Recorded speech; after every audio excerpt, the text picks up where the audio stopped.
Hello बच्चों, कैसे हैं आप लोग। काफ़ी दिनों के बाद आगे वीडियो कंटिन्यू कर रहा हूँ। बच्चे काफ़ी परेशान थे और समय का अभाव के कारण बन नहीं पा रहा था। समय निकाला गया और प्रयास करूँगा कि आप लोग का सिलेबस इस पर मैं एनालिटिकल भी कंप्लीट कर दूँ। तो एक दो दिन गैप करके वीडियो अब रोज़ आएगा, ठीक है। तो आगे बेटा, आज का जो मेरा टॉपिक है, 1001% संभावना है कि 2022 में अगर एग्ज़ाम होगा तो यह पक्का आएगा। बात समझ में आ रहा। तो टॉपिक में हेडिंग लगाएंगे हम लोग, मिकेलिस मेंटन इक्वेशन। नोट्स आपको मिल जाएगा। Michaelis Menten equation, very very important, ठीक है। इन्होंने काफ़ी स्टडी किया एंजाइम पर और एंजाइम का एक काइनेटिक्स दिया, रेट बताया, किस ऑर्डर का कौन सा रिएक्शन होगा, बायोकेमिकल रिएक्शन फर्स्ट होगा, सेकंड होगा, जीरो होगा, व्हाटएवर देखा जाएगा आगे। तो इसी की इन्होंने बात किया था। इन्होंने क्या कहा, इनकी जो स्टडी थी hydrolysis of sucrose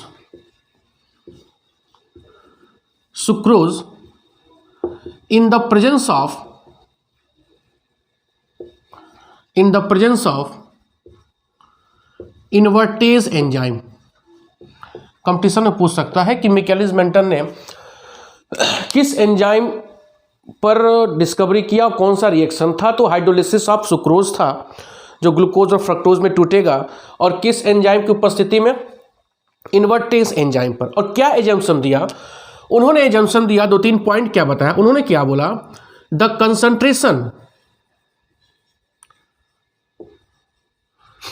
concentration of substrate, ये सब पता है ना, सबस्ट्रेट इज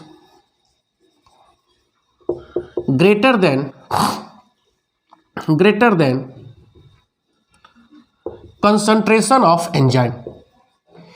मतलब किसी भी बायोकेमिकल रिएक्शन में सबस्ट्रेट का कंसंट्रेशन एंजाइम के कंसंट्रेशन से क्या होगा, ज्यादा होगा। सेकंड पोस्टुलेट क्या कहा, इन बायोकेमिकल रिएक्शन, ये सब लिखने के लिए आता है, in biochemical reaction A reaction intermediate is form, A reaction intermediate is form. किसी भी बायोकेमिकल रिएक्शन में एक रिएक्शन इंटरमीडिएट बनता है और उस रिएक्शन इंटरमीडिएट को कहते हैं known as enzyme substrate complex. अक्सर इसकी चर्चा मैं 5वें 6वें लेक्चर में किया हूं, एंजाइम सबस्ट्रेट कॉम्प्लेक्स क्या होता है, ठीक है। तीसरा postulate, formation of enzyme substrate complex is a reversible reaction, ठीक है। तो एंजाइम प्लस सबस्ट्रेट आपस में कंबाइन होता है तो क्या बनता है, एक रिएक्शन इंटरमीडिएट बनता है जिसको हम क्या बोलते हैं, एंजाइम सबस्ट्रेट कॉम्प्लेक्स। और यह डिकम्पोज होता है किसमें, प्रोडक्ट, और एंजाइम क्या होता है, फ्री होता है। यह क्या हो गया, E stand for enzyme, S stand for substrate, and this is known as enzyme substrate complex, ठीक है। ये उनका कुछ एजम्पशन था। इक्वेशन अभी हम नहीं आ रहे हैं, अभी एजम्पशन को हमने डिस्कस किया। क्या डिस्कस किया कि किसी भी बायोकेमिकल रिएक्शन में सबस्ट्रेट का कंसंट्रेशन एंजाइम के कंसंट्रेशन से ज़्यादा होगा। बायोकेमिकल रिएक्शन में एक रिएक्शन इंटरमीडिएट बनता है जिसको हम क्या बोलते हैं, एंजाइम सबस्ट्रेट कॉम्प्लेक्स बोलते हैं। और formation of enzyme substrate complex is the reversible reaction, और इसका डिकम्पोजिशन किसमें, प्रोडक्ट में, वह क्या होता है, इरिवर्सिबल रिएक्शन। ठीक है, यह रिएक्शन बेटा फास्ट होता है, फॉर्मेशन ऑफ एंजाइम सबस्ट्रेट क्या होता है, फास्ट होता है, और decomposition of enzyme substrate complex into product and enzyme free, this step is a slow step. Clear हो रहा है?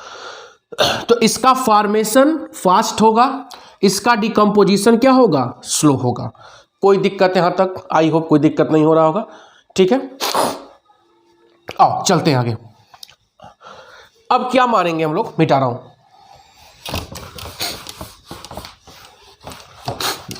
सर्दी हो गई है।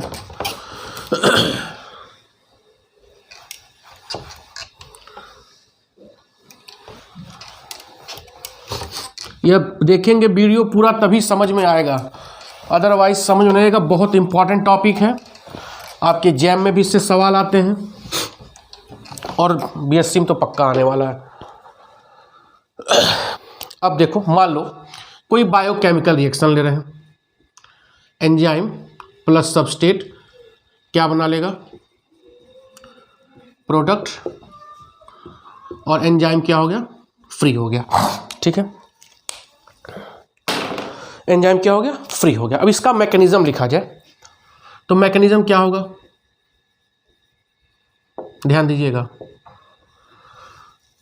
कुछ मैकेनिज्म नहीं है। क्या है, एंजाइम प्लस सबस्ट्रेट रिवर्सली क्या बनाएगा, एंजाइम सबस्ट्रेट कॉम्प्लेक्स, और यह क्या बन जाएगा, प्रोडक्ट, और एंजाइम क्या होगा, फ्री हो जाएगा। ठीक है, इसका हम रेट कांस्टेंट कितना मानते हैं, R1, यह क्या मानते हैं, R2, और इसको क्या मानते हैं, R-1। रेट कांस्टेंट ना, rate is equal proportional to concentration of this, उसको हटाकर K1 K2 लगाते थे केमिकल काइनेटिक्स में, आपको याद आ रहा होगा। तो K1 क्या होगा, rate constant for the formation of ES complex, K2 is equal to क्या होगा,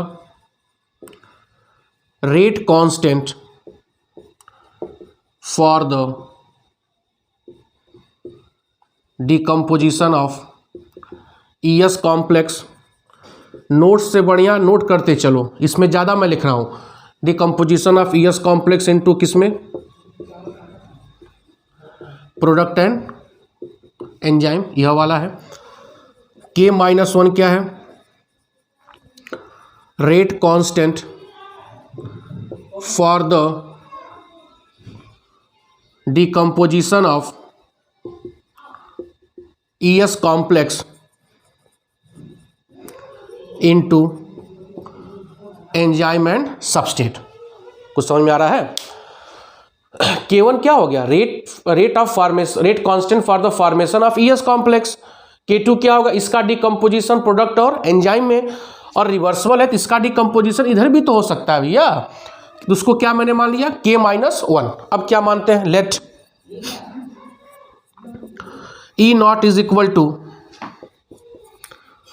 टोटल या इनिशियल कंसंट्रेशन ऑफ एंजाइम, ऐसे मानो, इनिशियल कंसंट्रेशन ऑफ एंजाइम। ठीक है, E इज इक्वल टू मान ले रहे हैं concentration of enzyme at any time t। E0 को हमने इनिशियल कंसंट्रेशन मान लिया भैया, और किसी टाइम t पर एंजाइम का कंसंट्रेशन E है, समझ में आ रहा है। ES इज इक्वल टू क्या होगा, concentration of enzyme substrate complex. समझ में आ रहा है भैया, नहीं आ रहा है, बोलो। K1 क्या है, K2 क्या है, K-1 क्या है, E0 क्या है, E क्या है, ES क्या है, क्लियर हो रहा होगा। आओ, अब मैंने कहा था कि यह स्टेप क्या है, फास्ट है, और यह स्टेप क्या है, स्लो है। तो आप लोग 12th क्लास या बीएससी फर्स्ट ईयर से पढ़ते आ रहे होंगे कि अगर कॉम्प्लेक्स रिएक्शन हो, 2 स्टेप में हो रहा हो, तो 2 स्टेप के रिएक्शन का जो रेट होता है वह डिटरमाइन कौन करता है? जो स्लो स्टेप होता है। मतलब इस रिएक्शन का जो रेट होगा वह कौन डिटरमाइन करेगा? जो स्लो स्टेप होगा, ये तो पता है। तो स्लो स्टेप का अगर हमको मतलब इस रिएक्शन का रेट कौन डिटरमाइन करेगा? Slow step. तो क्या लिख सकते हैं? That is rate is equal to K2 into concentration of ES। इसको मान लो इक्वेशन ES, ठीक है। अब हम यहां पर लगाएंगे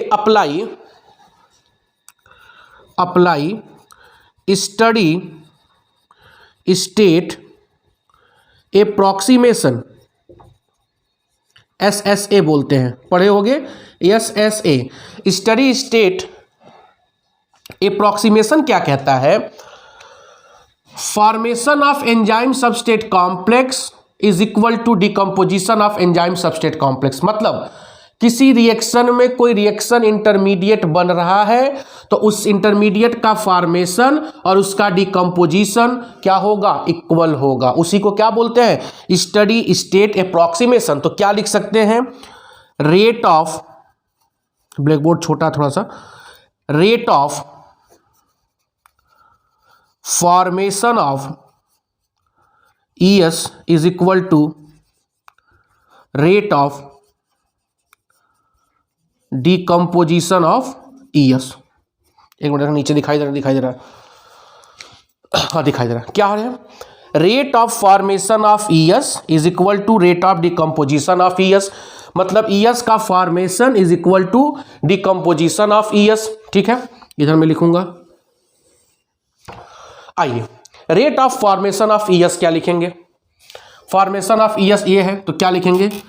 K1 into concentration of E into concentration of ES is equal to, अब रेट ऑफ डिकम्पोजिशन इधर भी हो रहा है और इधर भी हो रहा है, तो क्या लिख सकते हैं? Is equal to K-1 plus K2 concentration of ES। नहीं समझ में आया? फॉर्मेशन जो होगा उसका इसके ऊपर डिपेंड करेगा, इसका डिकम्पोजिशन इधर भी हो रहा है प्लस इधर भी हो रहा है, तो K1 is equal to concentration of enzyme और S, और डिकम्पोजिशन मतलब K-1 concentration of S, K2 concentration of -1, मतलब कुछ माइनस निशान नहीं है, K1 डैश भी लिख सकते हो, ठीक है ना, कंफ्यूजन ना हो। अब इसको और क्या लिख सकते हैं? यह हो गया। अब यहाँ पर हम क्या लिख सकते हैं कि initial concentration of enzyme is equal to concentration of enzyme at time t plus ES। मतलब जो इनिशियल कंसंट्रेशन था वही ES में बदला और जितना बचा एट टाइम t पर दोनों का ऐड होगा तभी ना इनिशियल होगा। तो इसको और क्या लिख सकते हैं? और concentration of E is equal to E0 minus ES, ठीक है। इसको इक्वेशन 2 मान लो। अब E की वैल्यू इसमें पुट करो, इक्वेशन 2 में put the value of E in equation 2, put the value of E in equation 2।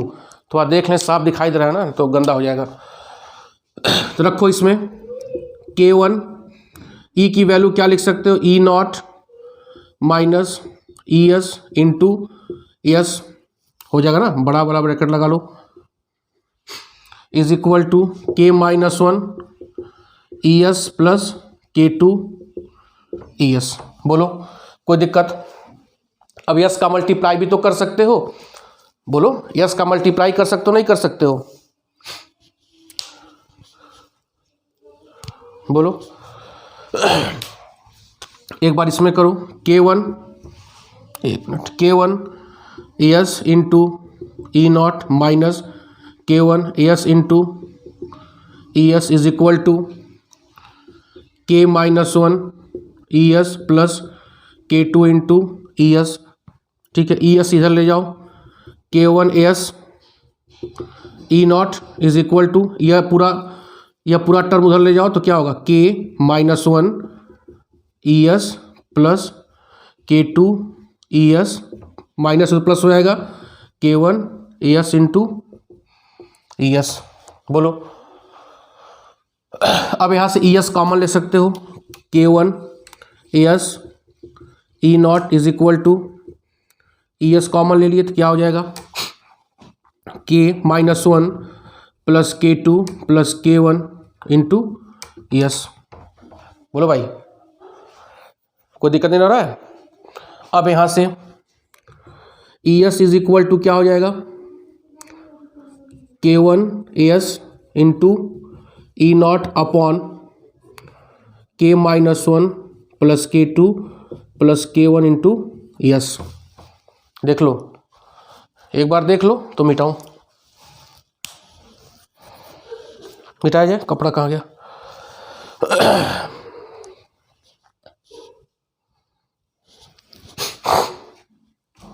इधर वाला मिटा रहा हूं, ठीक है।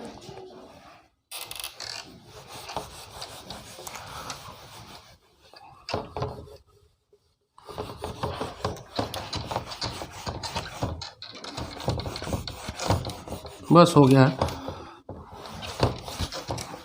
इसको मिटा दो क्या, कोई ज़रूरत तो नहीं, थोड़ा बड़ा हो जाएगा ना।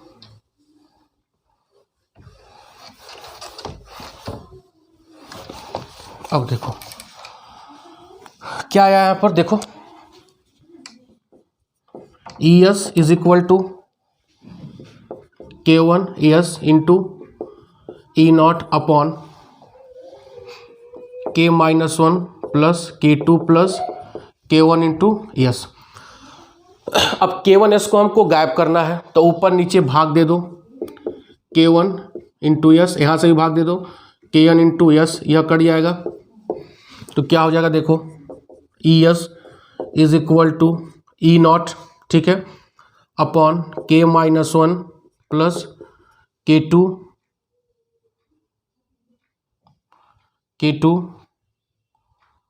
इसका प्लस 1 और यहाँ पर यस बचेगा। बोलो ठीक है, एक मिनट रुक जाओ, पहले साफ कर ले, थोड़ा सा एक जगह फंस गया कुछ। K1 अपॉन एस, एक मिनट, पूरा भाग हो ना, ये गलती मैं कर दिया, सॉरी। K-1 प्लस K2, ये कटा तो यहाँ भी तो आएगा, K1 इंटू एस, यह प्लस 1 हो जाएगा, सही है। E S is equal to क्या होगा, ई नॉट K-1 प्लस K2, ठीक है। अब देखो एक मिनट, कोई गलती नहीं हुआ। अब यहाँ पर 3 कांस्टेंट है, K-1 plus K2 upon K1। देखो K-1 K2 अपॉन K1, इसको एक कांस्टेंट बोला जाए Km, इसी को बोलते हैं मिकेलिस मेंटन कांस्टेंट। क्या बोलते हैं, मिकेलिस मेंटन कांस्टेंट। तो क्या हो जाएगा, E S is equal to E nought Km plus S into S, ये आएगा। अरे भाई एस ऊपर भी जाएगा और यहाँ से यहाँ मल्टीप्लाई हो गया। बोलो, अब ई एस की वैल्यू आ गई और हम जानते हैं we know that rate is equal to, हमने क्या लिखा था, K2 इंटू ई एस, जो इक्वेशन 1 आया था, यह वैल्यू इसमें पुट करो, rate is equal to K2 E nought into S upon Km plus S, Michaelis Menten equation. Clear हो रहा है, इसी को क्या बोलते हैं, मिकेलिस मेंटन इक्वेशन। बढ़ा जाए, समझ में आ रहा नहीं आ रहा, बोलो। यहाँ पर 3 जो कांस्टेंट था, के यहाँ थोड़ा सा मैं कंफ्यूज हो गया था, यहाँ मल्टी भाग नहीं दिया था। K-1 plus K2 upon K1 को मैं क्या बोल रहा हूँ, एक कांस्टेंट Km, जिसको हम क्या बोलते हैं, मिकेलिस मेंटन कांस्टेंट। हो रहा है क्लियर। अब आओ,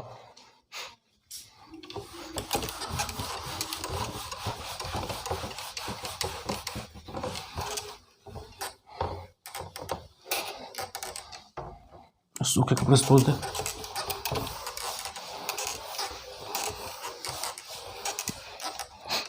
तो मिकेलिस मेंटन इक्वेशन क्या है,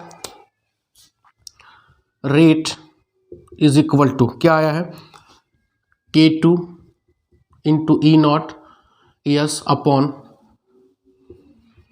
Km प्लस एस, ठीक है, यही ना आया है। अब कंडीशन 1 मानते हैं, यहीं से पूछेगा सवाल, if yes is less than K M, मतलब के एम की वैल्यू सबस्टेट के कंसंट्रेशन से क्या है, ज़्यादा है। तो इसको क्या लिख सकते हैं, rate is equal to K2 into E nought. ये सब क्या हो जाएगा, के एम की वैल्यू ज़्यादा है तो अपॉन क्या हो जाएगा, के एम, यस तो खत्म हो जाएगा। बोलो, तो यहाँ से क्या क्लियर हो रहा है, इंटू यस। अब देखो यहाँ पर क्या है, अरे भैया ये ज़्यादा हो जाएगा ना के एम, तो यह सड़ जाएगा। अब यह कांस्टेंट, एंजाइम भी क्या है, कांस्टेंट अमाउंट में है, तो इसका मतलब rate is directly proportional to concentration of S to the power 1। तो यहाँ पर यह कौन सा रिएक्शन होगा, फर्स्ट ऑर्डर रिएक्शन। नहीं समझ में आ रहा है, जब केएम की वैल्यू सबस्ट्रेट कंसंट्रेशन से बहुत ज़्यादा होगा तो इस कंडीशन में rate of reaction with substrate के रेस्पेक्ट में क्या होगा, फर्स्ट ऑर्डर रिएक्शन होगा। क्या होगा, फर्स्ट ऑर्डर रिएक्शन होगा। क्लियर हो रहा है। अब देखो दूसरा हम क्या कर रहे हैं, if S is greater than K M, तब क्या होगा, rate is equal to K2 E nought S. K M को क्या लिख सकते हैं, एस से लिख सकते हैं क्योंकि एस ज़्यादा है। यहाँ से एस क्या हो जाएगा, कट जाएगा, तो rate is equal to K2 into E not.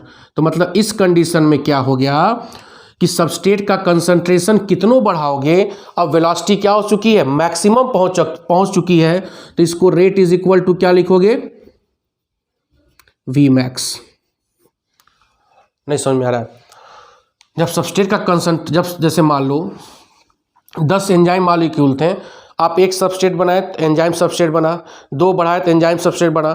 जब 10 सबस्ट्रेट मॉलिक्यूल लगा दोगे तो एंजाइम सबस्ट्रेट कॉम्प्लेक्स बन जाएगा। जब 11वां सबस्ट्रेट बढ़ाओगे तो अब रेट ऑफ रिएक्शन उस पर इंडिपेंडेंट हो जाएगा, मतलब रेट ऑफ रिएक्शन क्या हो चुका है, अब वी मैक्सिमम वेलोसिटी पहुंच चुका है।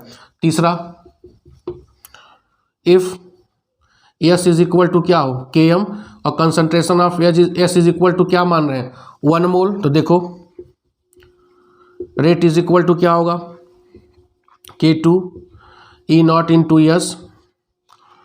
तो के एम को एस मान लो, तो यहाँ एस प्लस एस क्या हो जाएगा, 2 हो जाएगा, तो रेट इज इक्वल टू क्या हो जाएगा, इसको भी 1 मानोगे ना, 1, तो क्या हो जाएगा, K2 into E not by 2, और K2 इंटू ई को क्या लिखो, वी मैक्स, तो रेट इज इक्वल टू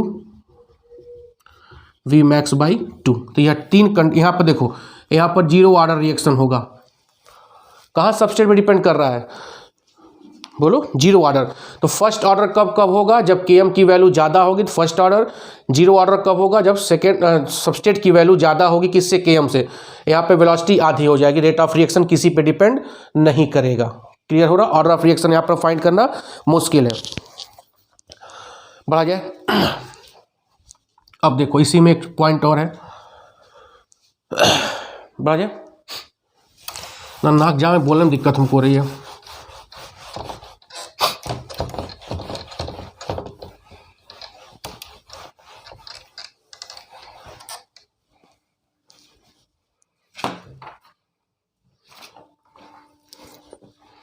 क्या निकला, Lineweaver Burk plot, Lineweaver Burk plot आता है। क्या है, rate is equal to K2 E nought into S upon Km plus S आया है, इन आया है, मिकेलिस मेंटन इक्वेशन। इसको रिवर्स करो, 1 upon rate is equal to क्या होगा, Km into S upon K2 into E nought into S. K2 into E nought को क्या लिख सकते हैं, वी मैक्स,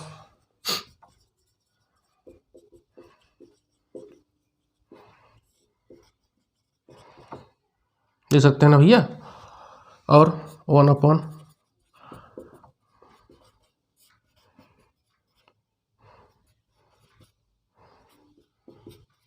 देखो सिंपल, देखो हो सकता है ना, अरे एक मिनट, 1 अपॉन वी मैक्स, तो y is equal to m x plus c. तो ग्राफ इन आएगा,